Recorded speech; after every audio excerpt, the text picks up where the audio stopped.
happy to be here with y'all. I loved y'all in this movie. Thank you. And Joey, let me tell you something. I didn't think you could do more stunts and things than you did from the princess, but now you hopping up in here on hoverboards and whatnot. I was there for all of it. She's unstoppable. Oh, stop it. No, but you are too. Don't sell yourself short, dear. That's right. You are too. Thank you. Thank So you. when I was watching this, I was reminded of two things. It felt like this old film from back in the 70s called Logan's Run. It felt like Logan's Run was meeting the Hunger Games with the Uglies, right? Yeah. Check out Logan's Run. You'll love it. Okay. But what I wanted to ask you is, what attribute of yours do you think is ugly, and what attribute of yours do you think is pretty? I think when I'm really hard and judgmental towards myself and just mean to myself is a really ugly quality that I have. But I also think that my empathy and love for other people is super beautiful. That's nice. And I think that's the thing. I tend to put myself down, but I like to build other people up. So it's kind of like double-edged sword, Yeah. I guess. I love Yeah. that. I think I relate to that very much so as well. It's like I never practice what I preach in terms of like how to be kind to yourself, and I always am telling my friends and my sisters like what's so wonderful about them and what they should do proactively to protect that wonderfulness about them. But yet I'm always like, but I suck, you know. And, but I mean, I'm terrible, so you know. But I I think that's also like that's okay too, you know. It's, in order to appreciate those moments of confidence, you have to know what it feels like to not be confident, I think. I love that. That was very well said. That was. There's a line, I think your character says it, before you have to learn how to fly before you fall, before you learn how to fall. What does that mean for you? What does that phrase mean for y'all coming on the other side of this project? I think, it's saying you have to take a leap of faith in order to succeed. And, you might fail time and time again, but you keep getting back up. And I think that for this movie, it's like when you come into... I mean, it was scary. This book is so popular, the series, and it has such a big fan base. And so if, there was a lot of pressure going into it, but if we had let that pressure stop us from making it, we wouldn't be here now. And I'm really proud of the product that we have. So, taking that leap of faith and trusting one another, I think, in the end, it led to something so beautiful. You should be proud.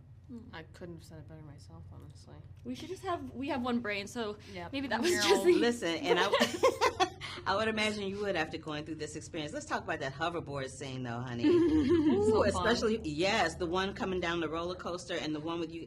Training for that, because that was mostly green screen, but training for that to make it feel completely realistic. What was that like for both of you guys? Honestly, we didn't really train much. It was You really didn't? Yeah, like we were on harnesses, so we were really able to like move and like kind of just be loosey-goosey with it, which was nice because it does look great. Yeah. It looks like we really know what we're doing. I think because we knew we were safe at all times, that, I mean, once you're on a board like that, it's kind of just like you have to trust your body, and it's going to do what it needs to do to keep you in balance and stuff, even with a harness. And so I think we just kind of had to trust our instincts as much as we could and trust each other. Yep. So, speaking of balance, how do you think your characters, beyond this point, because I know there has to be more, it didn't just end with the way it ended, how do you guys think that your characters are going to stay in balance moving forward? Well, there is, I mean, in terms, as a book fan, there is more to the story, of course, with the other books. So, Talia's got a lot in store for herself if you're an avid book reader and you want to continue the journey with books. And after you watch the movie, if you haven't already read the book. I've actually only read Uglies. Really? Mm-hmm. So I don't really know what's going to happen. That's exciting. To Shay, it is kind of exciting. Maybe I'll go read the books.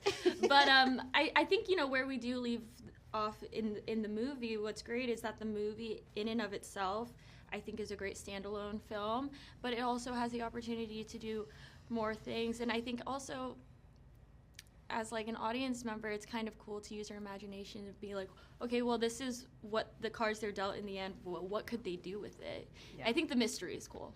I love that. Before I end, I just want to tell you guys that you were both so incredibly spectacular. The chemistry between the two of you guys was on point. Individually, you guys were rocking it, and I just want to give you your flowers and your props now. Thank you. Thank you so much. I So think sweet. it's important. Thank you. Listen, I you. shoot straight from the hip. I don't have any reason to be kind because I need to. So I'm kind because I want to. I love that. So I sweet. appreciate it. Thank I you so much. appreciate you. Thank you for your time today. Thank you so much. So when I saw this film, I was like, there's got to be more than what's happening that I saw at the end. But what I really dug is there's a film that's way before y'all's time called Logan's Run, and it kind of remind me of like Logan's Run meets the Hunger Games, the Uglies did. Yeah. Check out Logan's Run, and you'll Okay. see exactly what I mean. Gotcha. But in Logan's Run, there's like this dystopian world where when people turn 21, they go to this place called Sanctuary and they die. Oh, so just a little different. Just a little different. Just a little Just a little different. Y'all go Logan's from being Run. ugly to pretty. Okay. But Yeah, okay. what I want to, there was a phrase or a line in the film that says, if before you can learn to fly, you have to learn how to fall. How did you learn how to fly in the process of making this film? Whew, that's a great question. Yeah, I mean, I think you learn on the go, or at least I do, because I think if I try to think of the whole film and the process while I'm in it, then I don't get to really enjoy it and live in it and be present in it. So I think really it's just about learning as you go, and I just feel like that's how it was for me, even with David and the world in general. I was kind of learning. Like, I understood the story, I understood what was going on, but you find new things every scene, and which is weird because, you know, we shoot out of order too. Right. But, like, Exactly. you find stuff, and I think, I think I learned how to fly. I think I also just leaned on my cast too, and that really helped me fly. Yeah. Yeah, I'm a big prepper. My kind of life motto is failure to prepare is preparing to fail. And I think falling is inevitable in life, and it's inevitable in art. And part of those falls and those takes where you didn't really dig it, you kind of learn something. You're like, oh wait, that didn't work, but I think this might work. And that's the beauty of what we get to do, is we get the opportunity to try and find it. And so I think for me with this project, it was such a departure from what the world has seen me as for the last couple of years. And I just really wanted to be okay with falling, and in hopes that allows this character in this film to fly. So, ugly can be something that's on the inside, or it can be something on the outside. That's right. Coming on the other side of this project, would you rather deal with people for the ugliness on the inside or the ugliness on the outside? Ooh, I think internal ugliness is an immediate no-go. Yeah, No, really. like Yeah. bring them back to the COVID times and keep them 6 feet. Yeah, But you know, I think that learning to embrace your imperfections and who you are, and not allow them to be imperfections, but just a component of who you are, is such a beautiful lifelong journey. And with social media and with the way that the youth in this era of human existence is presented things, it's so difficult to have your own opinion of what beauty is. Yeah. So beauty is different to everybody, and there shouldn't be this term ugly. Like, it's such a gross word to describe somebody's physical attributes. We're all beautiful, we're all individuals, and that's the beauty of human life. So internal ugly is not it, but I don't believe in the external ugly. Hello, you want to add anything to that? No, I agree with Chase. I think, you know, it's funny. Somebody could be, you know, so pretty or attractive, and if they're ugly on the inside, that changes very fast. And no matter how they look physically, you just don't see it anymore.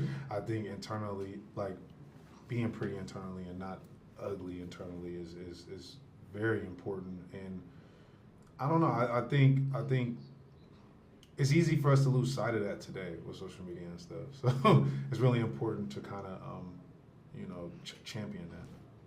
I love that. You guys are some deep little dudes. Look at you. No, we're getting after it a little bit. Yeah, a little bit. Just dropping a couple points of knowledge. Aw, I love that. Thank you so much for giving me your time today. I appreciate Thank you for being here. We Thank you. appreciate it.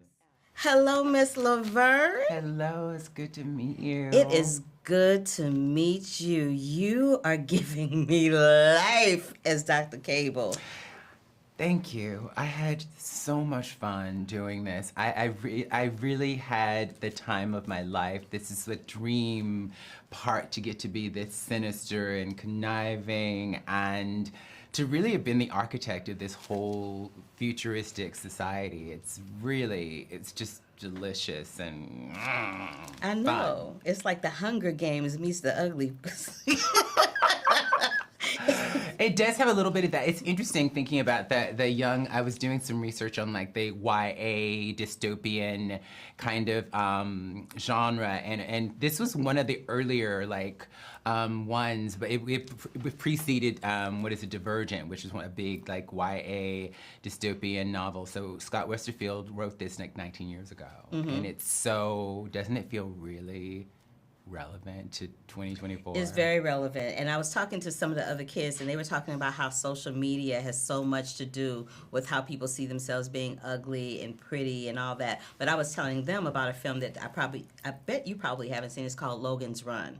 And this film reminds me, it's like a cross between, it's like Logan's Run meets the Hunger Games is what the Uglies is for me. So check out Logan's Run. Mm-hmm. But there is a line that Brianna's character has where she says, before you can learn how to fly, you have to learn how to fall. Yeah, some good lines in this movie. Mm-hmm. And I love that. Mm-hmm. And it's for me, when I think about that line, I think about the risk to fail. Like, you have to be willing to fail. And artistically, like that really, I had an acting teacher, Brad Calcaterra, who had a class called Risk, and really was about taking a risk to fail, like just going for it, and it might not work, you might fall flat on your face, or you might have an amazing discovery that changes your artistry. And most of us had amazing discoveries that changed our artistry. I love that. Look at you reaching back to the past. Oh yeah, oh yeah. So, what would you say was a part of you that is like the ugliest part of you that you try to suppress? And what would you say is a part of you that's the prettiest part that's always on display? Interesting. So first of all, I grew up not feeling beautiful at all and longing to be beautiful, longing to be pretty, like desperately wanting to be pretty.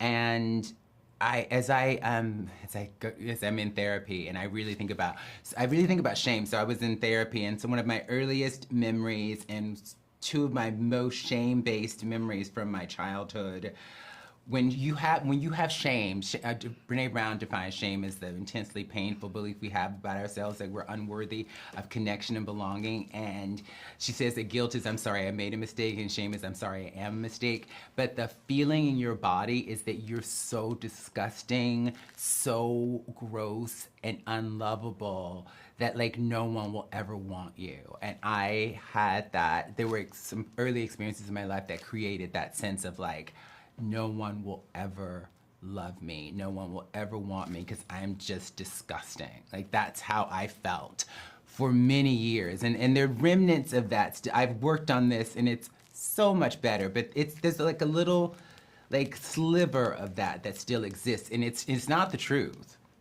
It's not the truth. It's shame, and it's a social construct, and it's something you have to build resilience to. And so when I think about like the ugliest I felt, I think about that toxic shame that just made me want to like hide and just never open up to anybody about my truth, about what I've been through. Like the idea is like if people knew everything about me, no one would want me. That was the ugliness that I felt inside, and then that manifested on the outside too. But the other side of that is the resilient side of me.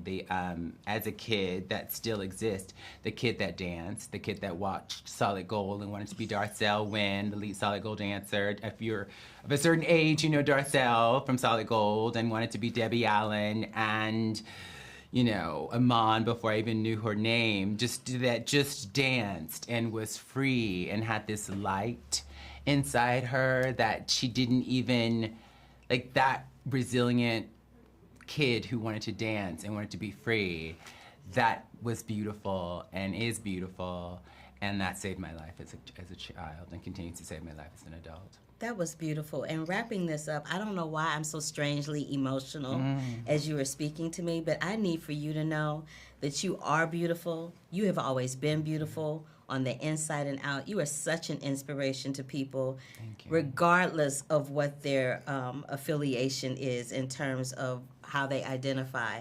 You're an inspiration to me, Diva. Thank like, you. Well, we all have felt that. We all have felt like we're unworthy, and if somebody found out something about us, we've all felt that.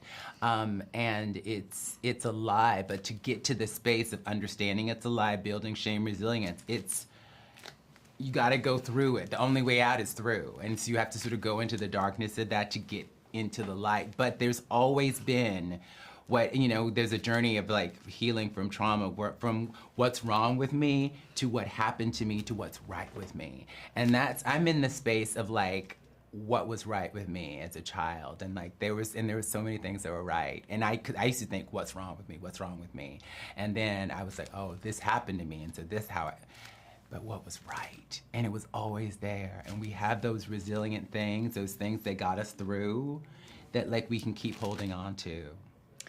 Laverne Cox, thank you so much for your time. I am so lucky that I got to sit and talk to you today. I appreciate Thank you that. so very much from the bottom of my I feel heart. so lucky too. Thank you.